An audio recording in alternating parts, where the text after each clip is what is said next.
Hey guys, today we're going to make a pot roast in the crock pot. Sounds good, doesn't it?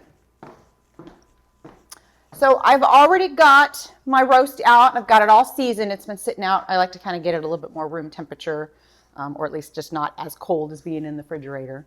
I've got all of my vegetables cut up, my carrots, my onions. I have a combination of little red potatoes just because I had some from before. I figured I might as well use them, and I cut up a couple of extra potatoes. So let's get these thrown in the crock pot so this sucker can get started cooking, okay? Let's get started. I already got all of my vegetables and everything all set and ready, and I like to put these in the bottom, mix them around so the meat can be on top of it, basically.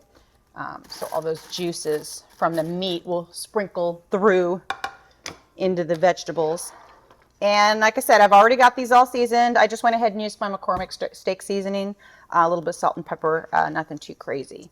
So we're going to throw this roast right on in there. Oh, beautiful, beautiful. And then I'm just going to put a little bit of beef broth around just to add a little bit of extra flavor to it. I don't want this to get too incredibly runny, but it is a pot roast, and pot roast is pretty juicy, and that's how we want it. So we're just going to drizzle a little bit of this in there, and then that's it. We are going to put our lid on, and we are going to set this to cook on low for about 5 hours or so. But before I turn that on, don't forget to like and subscribe, share with your friends, and click on that link tree. All right, I'll see you guys back in a bit. All right, pot roast is ready. Got the meat all shredded up. Oh, it smells so good.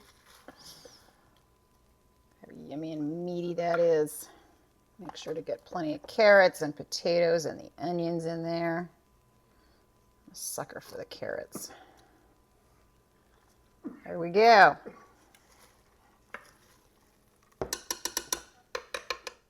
All right, dinner is served. We got our cheesy bread on the side, meat, vegetables, everything is in here. All good to go. Look at how yummy that looks. There you go.